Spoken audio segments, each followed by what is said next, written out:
Good afternoon and welcome to the Midday News here on CNC3 and the TBC Radio Network. I am Bhavita Gopalchan. Thank you so much for joining us. Top of the news at this time. Former Managing Director of CL Financial, Marlon Holder, says he welcomes the report on the Commission of Inquiry into the collapse of the CL Financial Empire and the Hindu Credit Union, which was laid in Parliament last Friday. Holder says the publication of the Sir Anthony Coleman report now paves the way for the company to move to the next step, which he says is liquidation. And to return the CL Financial Group to shareholders so that they can grow the company, and that will benefit the country, non-energy sector, grow jobs, foreign exchange, and so on. Holder adds that there is already a plan to move CL Financial forward. A business plan that will move the company forward, and we'll build the company on 3 pillars, which will be beverage alcohol, real estate, and ammonia. Beverage alcohol, as you know, Angostura. Home real estate is home construction, and ammonia is Pico Energy. The Commission of Inquiry was appointed on November 17, 2010 by then-President Professor George Maxwell Richards, acting on the advice of the United National Congress-led People's Partnership Government. Coleman delivered the final report in 2016. Now to this, the migration registration process will begin after Carnival. This from Prime Minister Kamla Persad Bissessa. The Prime Minister, via WhatsApp, said the registration, which was opened to all migrants and not just Venezuelans, can change dependent on what happens in Venezuela. Last year, the government expanded the registration process to include all migrants as part of its migrant policy, allowing them to live and work legally from January 1st to September 30th, 2026. The registration of Venezuelan migrants began in 2019 under the PNM government amidst a humanitarian crisis in Venezuela. After the U.S. extracted President Nicolas Maduro on January 3rd, U.S. President Donald Trump said the country would be under the control of the U.S. until it can be peacefully handed over. In the interim, Delcy Rodriguez was appointed to act as interim leader of that country. Well, as war edges closer to the camps housing Trinidad and Tobago nationals in northeast Syria, a series of chilling WhatsApp messages have emerged online, revealing collapsing humanitarian support. In one voice recording circulating, confirmed to be a Trinidad and Tobago national in one of the camps, describes a community plunged into total darkness after the sudden removal of 3 electricity generators previously supplied by private contractors and paid for monthly by residents. Rahima Khan, whose relatives among those stranded, said she first learned of the escalating crisis through social media news reports. She described receiving messages from women in the camp that the generators had been removed, leaving families in the cold and the darkness. Khan also noted the reports suggest that Syrian Democratic Forces, who have been controlling the camps and acting as the main negotiating body, have been defeated, and that the Syrian government may now be taking control. Everything has changed, basically. The government was saying previously that they were having problems bringing these citizens home because they will not talk to a non-state actor, which is the SDF, that they weren't the government of Syria and they can't negotiate with them to get the women and children out. The government wouldn't be able to use that excuse anymore because now we have an actual government running it. The government has formed an interministerial committee to coordinate the return of nationals stranded in Syria. The team, involving Foreign Affairs, Homeland Security and Legal Affairs, is tasked with addressing diplomatic, legal as well as logistical challenges. Khan believes the move could ease diplomatic talks and the issuance of travel documents. Now, CNC3 News contacted Foreign Affairs Minister Sean Sobers, who is yet to respond to our questions up to news time. Tobago political activist Leroy George says the THA Amendment Bill 2026 can bode well for more streamlined operations on the island. George appeared on CNC3's The Morning Brew program today, where he commented on the bill and what it means for the THA's functions. The general consensus among plenty people in Tobago is that the reason that this amendment is taking place is because we saw in the TPP camp quite a bit of infighting when it was the time for picking up candidates, etc., to go up for the election. Well, George also said that Tobago's People's Party's sweeping victory for this year's election also presented challenges for transparency in the TG. Having nobody that is motivated to look for the devil in the details in the way that we saw in the last term, that would now definitely be a problem, and it would probably, not probably, it would definitely bring an issue when it comes to transparency. George also commented on government's proposed plans to introduce zones of special operations to fight crime, noting that Tobagonians weren't thinking about it at all. Well, there has been no objection so far to the move to wind up the newspaper after 32 years of operation. The petition filed by parent company Daily News Limited came up for hearing before Justice Marissa Robertson this morning. However, attorney Gregory Pantin admitted the court could not immediately appoint chartered financial analyst Maria Daniel as liquidator, since the Gazette notice was only published last Friday, and 7 days must pass before the petition can be addressed. The matter was adjourned to Friday. Daily News Limited filed the application on December 31st, citing financial constraints from dwindling advertising revenue and effects of the COVID-19 pandemic. The closure was announced on January 19th when the last physical edition was published. The paper continues digitally while the petition is considered. If approved, the liquidator will sell the company's assets to clear significant liabilities to creditors. Let's take a short break. Sport news when we come back. At CTS College Private Secondary School, we understand that every student learns differently. This is why we provide them with the freedom to choose their ideal workload.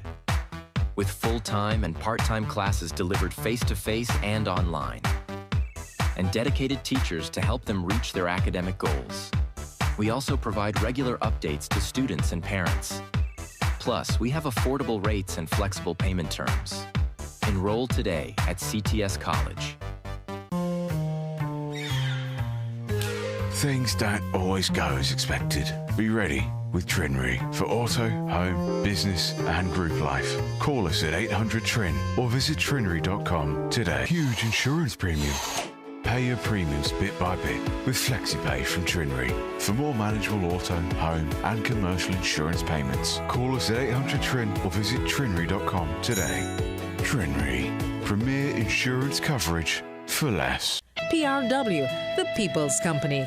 Check us for all your computer and electronic needs.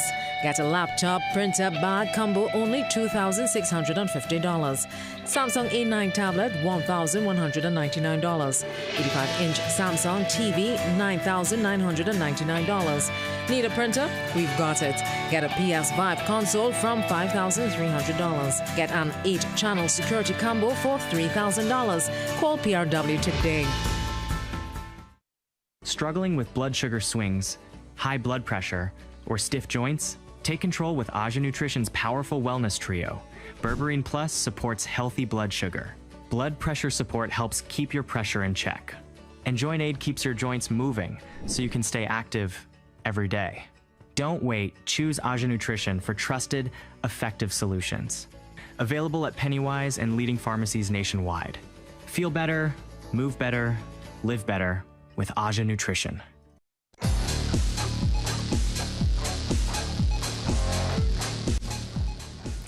Welcome back in sport. Afghanistan beat West Indies by 38 runs in the first T20I at the Dubai International Cricket Stadium yesterday to take the early lead in the 3-match series.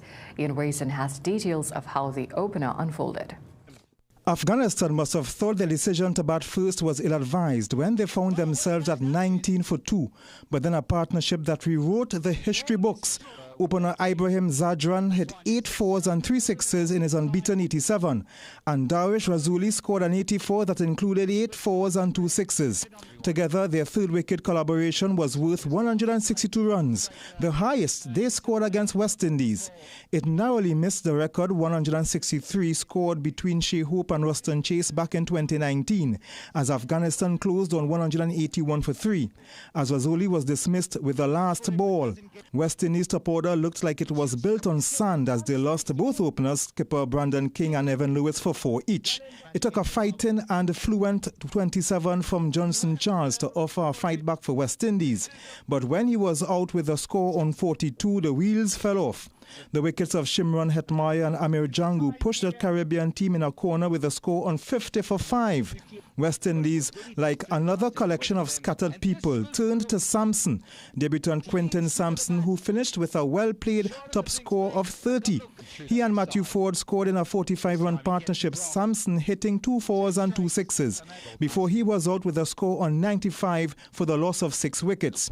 Gudakesh Moti then joined Ford, and together they shared in a partnership worth 37 that brought some hope back into the Windies camp, until a late flurry of wickets of Ford for 25, Moti for 28 and Carey Peer for 3, all in the space of 8 runs, saw the Windies' tail fell off, sealing a 38-run win for the Afghans as they take a 1-0 series lead. Ian Wason, CNC3 Sport. Well, West Indies will look to level up the series in the second T20 against Afghanistan tomorrow at 10:30 a.m. That's it for sport. It's back to a break. If you could see what the future holds, you'd see that while things change, you've still got it. You are strong, resilient, inspiring, and you won't be defined by time. You'll own every minute of it. Because you were made for more. Discover how Alive multivitamins by Nature's Way help you age vibrantly. Things don't always go as expected. Be ready with Trinri for auto, home, business and group life. Call us at 800 Trin or visit trinri.com today. Huge insurance premium.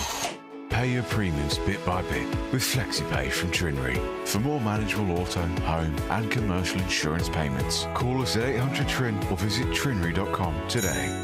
Trinri, premier insurance coverage for less. Vibes and Soca Cooler Cruise is back. Viber City 105 FM and Team Undrunkables is bringing you the ultimate soca party experience on Carnival Wednesday, February the 11th, aboard the iconic ABBA Master. Boarding at 8 p.m. and sailing at 9 p.m. Tickets are just $250 and are available at all cachet outlets, Guardian Media offices, Port of Spain and South Park, and online at islandetickets.com.